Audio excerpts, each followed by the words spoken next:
Hello brothers and sisters in the Lord Jesus Christ, mabuhay. Hello back young people. Hello back young adult and all the viewers, mabuhay. Kalipay naton siningation nga makapamalandong kita sang pulong sa Ginoo. And our topic is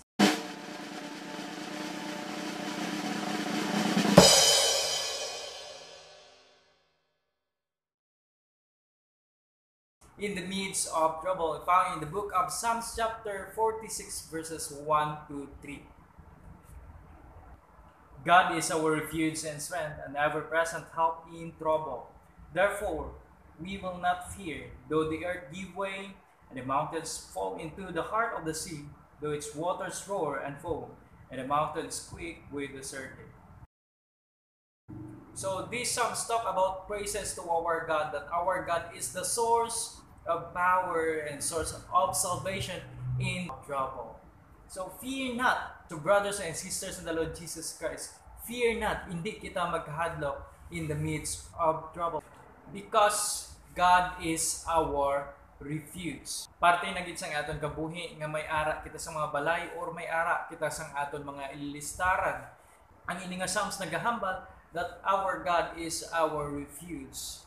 Kaangay sang isa ka piso nga nagapanago sa idalom sang pakpak sang iya nga nanay. Kung ang ini nga piso arat na sa idalom sang pakpak sang iya nanay, mabatyagan nimo ang iya nga comfort, mabatyagan nimo ang iya kalipay, mabatyagan nimo nga wala na siya sing palingban sa iya kaugalingon, komportable siya sa iya posisyon, wala siya may kahadlok, kag wala man sang may makatandog sa iya.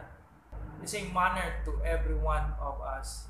Our God is our refuge. Kag wala sang may makahalit sa atong tagsa-tagsa nga mga kaugalingon. So therefore, brothers and sisters in the Lord Jesus Christ, ang aton gid nga kaladtuan, ang aton dapat nga palapitan amo ang aton nga Ginoo. So number 2, fear not in the midst of trouble because God is our strength.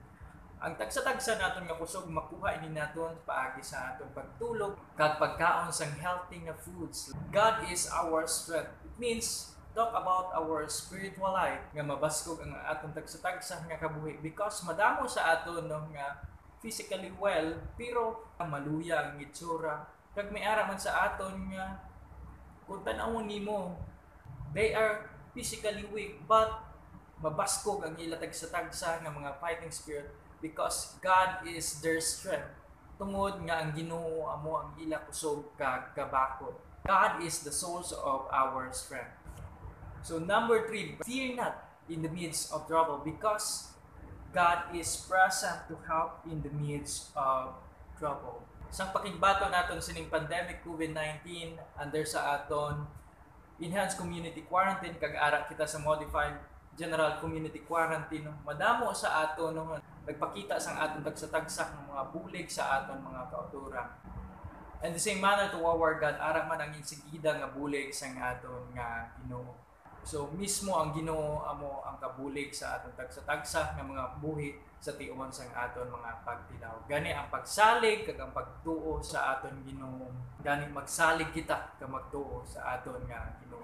Sa tion sang aton mga pagtilaw ang Ginoo ara gid insigida nga nagabulig sa aton tagsa-tagsa nga mga kabulingon. Kag kita mismo naka-eksperyensya kita sining insigida nga mga pagbulig. Bisan pa sa kabuhi ni Ginoong Kristo, si Ginoong Kristo ang insigida nga Dios kag manluluwas naton sa tion nga nabaton naton sa aton tagsa-tagsa nga kabuhi. Therefore, brothers and sisters in the Lord Jesus Christ, fear not in the midst of trouble. Because God is our real refuge. God is our real strength. God is real sa iya nga pagbulig sa aton. So brothers and sisters in the Lord Jesus Christ, while we are still alive, let us continue to trust in our God in the midst of trouble. Fear not, for we have no cause to fear. God bless us, and to God be the glory. Let us pray. Our Heavenly Father, Lord, thank you so much, Lord, for this time, for this enlightenment. Let be, Lord, your strength, your protection, and your help, Lord, be upon us. Continue to bless back young people, back young adults, and all the viewers. We bring back all the praises and glory to you. In Jesus' name we pray. Amen. God bless you guys. Thank you for watching.